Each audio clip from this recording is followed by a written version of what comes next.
परिचय। बच्चों, आज हम जैव विविधता एवं संरक्षण के बारे में सीखेंगे। क्या कोई मुझे बता सकता है कि जैव विविधता क्या है? जैव विविधता एक विशिष्ट क्षेत्र में पाए जाने वाले जंतुओं की विविधता को संदर्भित करती है। बहुत अच्छे रेशमा। सर, हम जैव विविधता का संरक्षण कैसे करते हैं? हम राष्ट्रीय उद्यानों, वन्य जीव अभयारण्य आदि की सहायता से जैव विविधता का संरक्षण कर सकते हैं। इस पाठ में आप जैव विविधता तथा इसके संरक्षण के बारे में सीखेंगे। उद्देश्य: इस पाठ के अंत में आप निम्न करने में सक्षम हो जाएंगे। जैव विविधता एवं इसके स्तर को बताना, जैव विविधता के प्रतिरूपों का वर्णन करना, जैव विविधता के महत्व का वर्णन करना, जैव विविधता की क्षति की व्याख्या करना, जैव विविधता संरक्षण का वर्णन करना।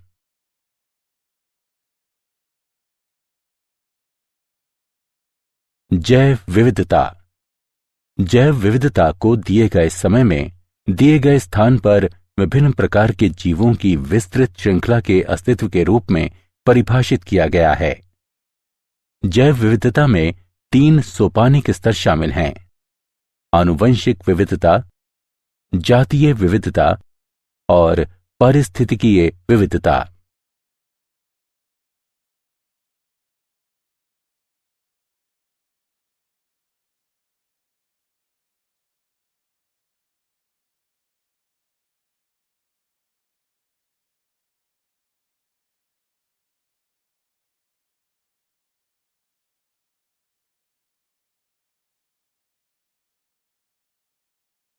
जैव विविधता के स्तर।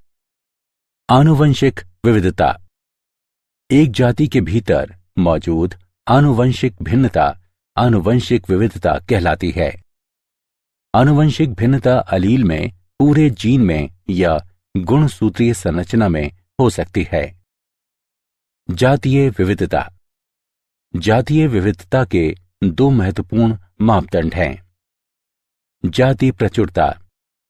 इसे प्रति इकाई क्षेत्र जातियों की संख्या के रूप में परिभाषित किया जाता है। जाति संतुलितता।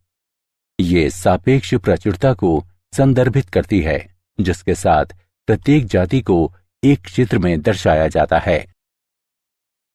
पारिस्थितिकीय विविधता। पृथ्वी पर पाए जाने वाले विशिष्ट जैविक समुदायों की विविधता पारिस्थितिकीय विविधता कहलाती है। पृथ्वी तथा भारत में कितनी जातियां यानी स्पीशीज हैं? International union for conservation of nature के अनुसार पादप तथा जंतु प्रजातियों की कुल संख्या 1.5 मिलियन से अधिक है। जीविका, स्वास्थ्य, कल्याण तथा मनोरंजन हेतु मनुष्यों के लिए जैव विविधता बहुत महत्वपूर्ण है। उदाहरण के लिए, मानवता अपना सभी कुछ भोजन, चिकित्सा और औद्योगिक उत्पाद जैव विविधता के घटकों से प्राप्त करती है। वैश्विक जैव विविधता का प्रतिनिधित्व।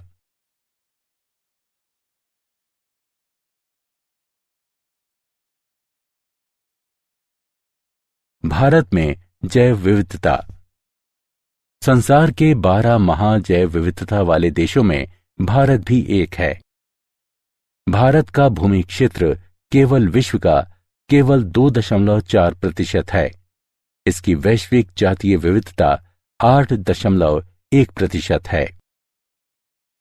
भारत में पौधों की 45,000 जातियां तथा जंतुओं की 90,000 से 1,00,000 जातियां हैं। वास्तव में अभी कई जीवित जातियों की खोज तथा नाम दिए जाने की आवश्यकता है।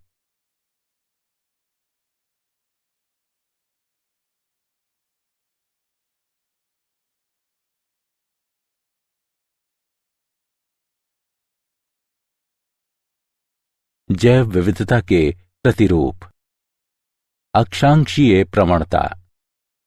जैव विविधता पृथ्वी पर एक समान नहीं है। ये अक्षांश या ऊंचाई में परिवर्तन के साथ साथ बदलती है। जब हम उच्च अक्षांश से निम्न अक्षांश की तरफ बढ़ते हैं तो जैव विविधता बढ़ती है। शीतोष्ण क्षेत्र में पौधों के लिए लघु वर्धन काल के साथ साथ कठोर जलवायु होती है। दूसरी तरफ उष्ण कटिबंधीय क्षेत्र में वृद्धि के लिए वर्ष भर अनुकूल परिस्थितियां बनी रहती हैं। अनुकूल पर्यावरण दशाएं जाति उद्भवन के पक्ष में होती हैं तथा अनेक जातियों के अस्तित्व एवं वृद्धि को संभव बनाती हैं। अतः उष्ण कटिबंधीय क्षेत्र में जैव विविधता अधिक होती है। उदाहरण के लिए उष्ण कटिबंधीय वर्षा वनों में संवहनी पौधों की जातियों की माध्य संख्या प्रति 0.1 हेक्टेयर नमूना क्षेत्र में 118 से 236 तक होती है, जबकि ये शीतोष्ण क्षेत्रों में केवल 21 से 28 जातियों की सीमा में होती हैं। विविधता तथा अक्षांश के बीच इस प्रकार का सहसंबंध अनेक वर्गकीय समूहों के लिए भी पाया जाता है, जैसे कि चींटी, तितली, शलभ और पक्षी आदि। जातीय क्षेत्र संबंध। पर्वत पर जातीय विविधता निम्न से उच्च ऊंचाई तक घटती है। ऊंचाई में 1000 मीटर की वृद्धि के साथ तापमान लगभग 6.5 डिग्री सेल्सियस तक नीचे चला जाता है। अधिकतम ऊंचाई पर तापमान में कमी और अत्यधिक मौसमी परिवर्तनशीलता दो मुख्य कारक हैं जो विविधता को कम करते हैं। जातीय विविधता की अक्षांशी तथा ऊंचाई प्रवणताएं दो प्रमुख प्रवणताएं हैं। हालांकि कुछ क्षेत्रीय तथा वर्ग को संबंधित अपवाद हैं। एक ही समय पर अधिक जटिल तथा विषम भौतिक पर्यावरण क्षेत्र में अधिक जटिल तथा विविध वनस्पति एवं जंतुओं का साथ देता है। जाति प्रचुरता तथा क्षेत्र जिसमें व्यापक भिन्नताएं एक लघु गणक पैमाने पर उपस्थित होती हैं, उनके बीच संबंध एक सीधी रेखा दर्शाता है, जिसे कि नीचे दिया गया है। log s बराबर log c जमा z log a। यहां z रेखा का ढलान है और c y अंतःखंड है।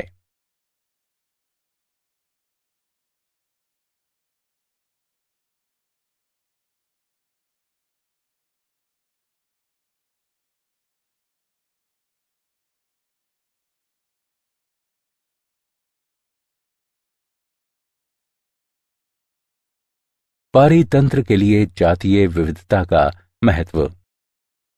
समृद्ध जैव विविधता जैव मंडल के स्वास्थ्य तथा देश के जैव औद्योगिक विकास के लिए आवश्यक है। जैव विविधता भोजन, दवा, औषधीय, ड्रग, रेशों, रबर तथा इमारती लकड़ी के स्रोत हैं। अनेक सूक्ष्म जीवों का उपयोग मूल्यवान उत्पाद प्राप्त करने के लिए उद्योगों में किया जाता है। आधुनिक कृषि जैव विविधता का 3 प्रकार से उपयोग करती है। नई फसलों के स्रोत के रूप में, उन्नत किस्मों के प्रजनन के लिए एक स्रोत सामग्री के रूप में तथा नए जैव निम्ननी कीटनाशकों के स्रोत के रूप में। पारितंत्र के लिए जातीय विविधता का महत्व। जैव विविधता के अनेक औषधीय उपयोग हैं। कुछ पादप आधारित पदार्थों को मूल्यवान औषधियों में विकसित किया जाता है। मॉर्फिन, जिसका उपयोग दर्द निवारक के रूप में किया जाता है, पेपेवर सोमनिफेरम से प्राप्त की जाती है। क्विनीन, जिसका उपयोग मलेरिया के उपचार में किया जाता है, सिनकोना लेडगेरियाना से प्राप्त की जाती है। जैव विविधता का अत्यधिक सौंदर्यपरक महत्व भी है। पर्यावरणीय पर्यटन, पक्षियों को निहारना, वन्यजीव, जानवरों को पालना, बागवानी करना आदि जैव विविधता के सौंदर्यपरक पुरस्कारों के कुछ उदाहरण हैं। जैव विविधता की क्षति। मानव क्रियाकलाप जैव विविधता के लिए बड़े खतरे हैं। जातियों के विलोपन तथा परिणाम स्वरूप जैव विविधता की क्षति को बढ़ावा देने वाले महत्वपूर्ण कारक हैं। आवासीय क्षति तथा विखंडन, अतिदोहन, विदेशी जातियों का आक्रमण तथा सहविलुप्तता। आवासीय क्षति तथा विखंडन। आवासीय क्षति जैव विविधता का प्राथमिक खतरा है। प्राकृतिक वास जो प्राकृतिक वनस्पति तथा जंतुओं की रक्षा करते हैं, मानव बस्तियों, बांधों, जलाशयों, फसल भूमि तथा चारागाहों में परिवर्तित होते जा रहे हैं। वनोन्मूलन के कारण जंतु आश्रय तथा भोजन से वंचित होते जा रहे हैं। इससे अनेक जातियों की समष्टि घटती जा रही है। वनोन्मूलन के कारण कुछ वन्य जीवों की जनन क्षमता में गिरावट भी आई है, क्योंकि उनकी स्वच्छंद गतिविधि का क्षेत्र घट गया है।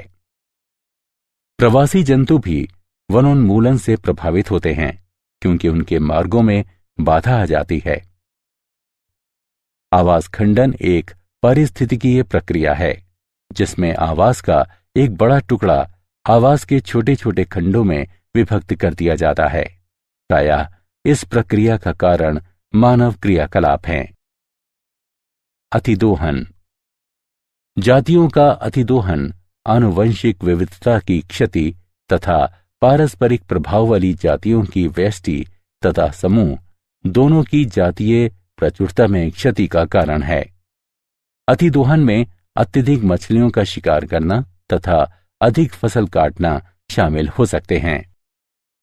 20वीं सदी में अप्रतिबंधित व्हेल मछली का शिकार अतिदोहन का एक उदाहरण है, और व्हेल मछली का शिकार करने वाले उद्योगों ने व्हेल मछली की अनेक जातियों को अत्यंत निम्न समष्टि आकार तक पहुंचा दिया। मनुष्यों ने समुद्री मछलियों का शिकार किया। समुद्रों के प्रचुर संसाधनों के कारण यह कभी नहीं लगता था कि समस्या उत्पन्न होगी। बढ़ती मानव समष्टि के कारण भोजन के स्रोत के रूप में समुद्र की मांग बढ़ी है।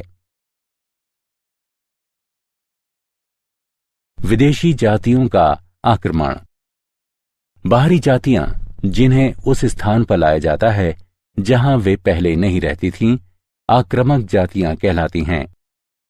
आक्रामक जातियां प्रकृति का संतुलन बिगाड़ देती हैं। लंबे समय तक आबादित रूप से रहने के बाद बाहरी जातियों के साथ प्रतिस्पर्धा करने में असमर्थ स्थानिक यानी देशज जातियां प्रायः बाहर निकाल दी जाती हैं या मार दी जाती हैं। अनेक मछलियों की जातियां जैसे कि ब्लू गिल सनफिश और स्मॉल माउथ बॉस, इन दोनों को पूरे पश्चिमोत्तर अमेरिका में व्यापक रूप से लाया गया था, जहां वे उभयचर समष्टियों के लिए गंभीर खतरा पैदा कर रही हैं।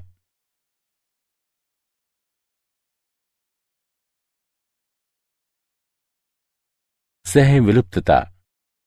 किसी जाति की सहविलुप्तता दूसरी जाति के विलोपन के परिणाम के रूप में उस जाति की क्षति है।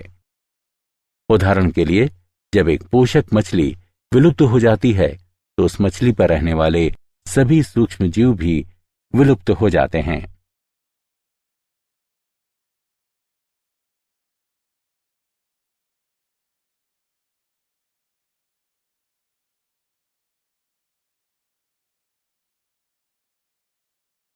जैव विविधता संरक्षण। हमें जैव विविधता को क्यों संरक्षित करना चाहिए? जैव विविधता जल चक्र का स्थिरीकरण, मृदा उर्वरता का रखरखाव, फसलों एवं अन्य वनस्पतियों का परागण तथा पर निषेचन, मृदा अपरदन के विरुद्ध सुरक्षा और भोजन उत्पन्न करने वाले एवं अन्य परितंत्रों की स्थिरता सहित पारिस्थितिकीय प्रक्रियाओं को बनाए रखने में महत्वपूर्ण भूमिका निभाती है।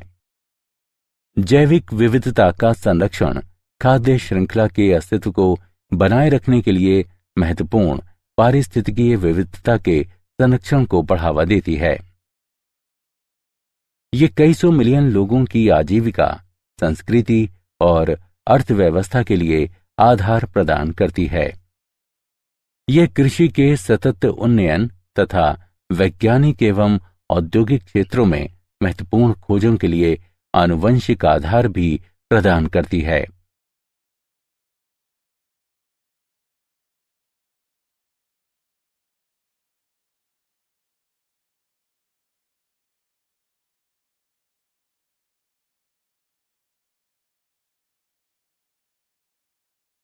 जैव विविधता को हम कैसे संरक्षित करें? भारत समृद्ध जैविक विविधता वाला देश है और इसने वैश्विक जैव विविधता में काफी योगदान दिया है। भारत फसलीय पौधों की 167 खेती की जाने वाली जातियों तथा 320 वन्य संबंधित जातियों का देश है। विभिन्न जैव विविधता प्रबंधन तंत्र स्वस्थाने एवं वाह्यस्थाने दोनों संरक्षण कार्यक्रमों में शामिल हैं। स्वस्थाने संरक्षण में जंतुओं एवं पादपों की उनके प्राकृतिक आवास में सुरक्षा स्वास्थाने संरक्षण कहलाती है। स्थापित प्राकृतिक आवास हैं राष्ट्रीय उद्यान एवं अभयारण्य, जीवमंडल आरक्षित बायोस्फीयर रिजर्व, प्रकृति आरक्षित आरक्षित तथा सुरक्षित वन, परिरक्षण प्लॉट तथा आरक्षित वन। पहली पहल 1936 में कार्बेट राष्ट्रीय उद्यान की स्थापना थी। ये कानून द्वारा पूरी तरह से संरक्षित है। पार्क में जलाने वाली लकड़ी बीनना और जानवरों को चराना जैसे मानव क्रियाकलाप की अनुमति नहीं है।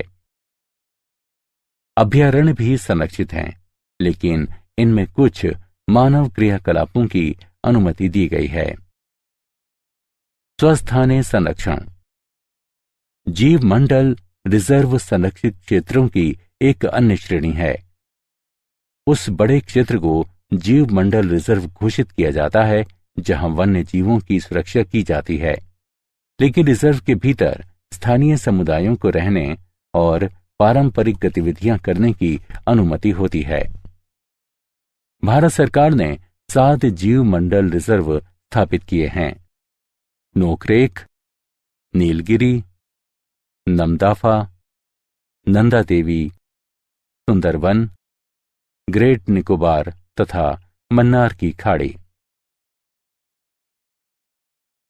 जैव विविधता हॉटस्पॉट जैव विविधता हॉटस्पॉट पृथ्वी का वह क्षेत्र होता है जहां जैविक विविधता बहुत अधिक होती है और आवास क्षति, जलवायु परिवर्तन या व्यापक जाति क्षति के कारण गंभीर खतरा भी होता है। दुनिया में 34 हॉटस्पॉट हैं। भारत में 3 जैव विविधता हॉटस्पॉट हैं। वे हैं पश्चिमी घाट, हिमालय और भारत बर्मा क्षेत्र।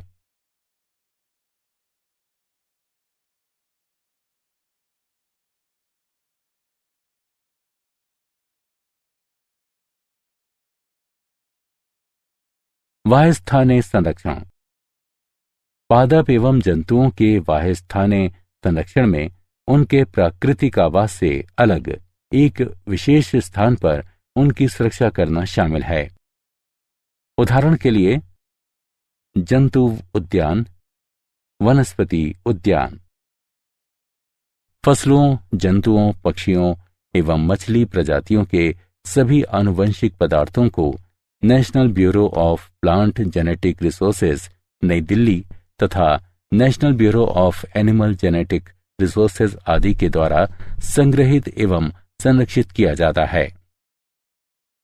जब हम जाति को उसी आवास पर पुनः लाते हैं जहां से ये विलुप्त हो गई थी, तो ये वाह्यस्थाने संरक्षण का एक अन्य रूप होता है। उदाहरण के लिए गंगा नदी में पाए जाने वाले घड़ियालों को उत्तर प्रदेश, मध्य प्रदेश और राजस्थान की नदियों में पुनः लाया गया जहां ये विलुप्त हो गए थे।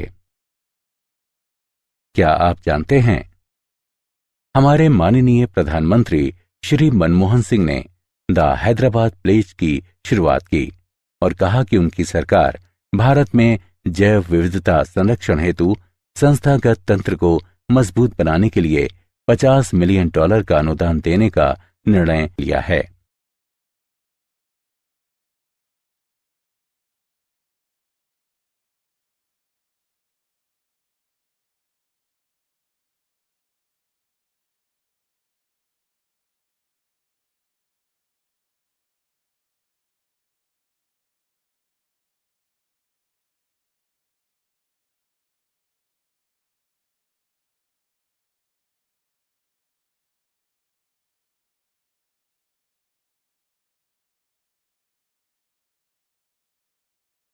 सारांश। आइए हमने जो कुछ सीखा है उसे संक्षेप में दोहराएं। जैव विविधता को दिए गए समय में दिए गए स्थान पर विभिन्न प्रकार के जीवों की विस्तृत श्रृंखला के अस्तित्व के रूप में परिभाषित किया गया है। जब हम उच्च अक्षांश से निम्न अक्षांश की तरफ बढ़ते हैं तो जैव विविधता बढ़ती है। पर्वत पर जातीय विविधता निम्न से उच्च ऊंचाई तक घटती है। जैव विविधता जैव मंडल के स्वास्थ्य के लिए महत्वपूर्ण है, क्योंकि ये भोजन स्रोत के रूप में कार्य करती है और इसका अत्यंत सौंदर्यपरक महत्व भी है। मानव क्रियाकलाप जैव विविधता के प्रमुख खतरे हैं। इसमें आवास क्षति तथा खंडन, अतिदोहन, विदेशी आक्रमण जातियां, सह विलुप्तता शामिल हैं। पादप एवं जंतुओं की उन्हीं के प्राकृतिक आवास में सुरक्षा इन सेतु संरक्षण कहलाता है। पादप एवं जंतुओं के एक्स सेतु संरक्षण में उनके प्राकृतिक आवास से अलग एक विशेष स्थान पर उनकी सुरक्षा करना शामिल है।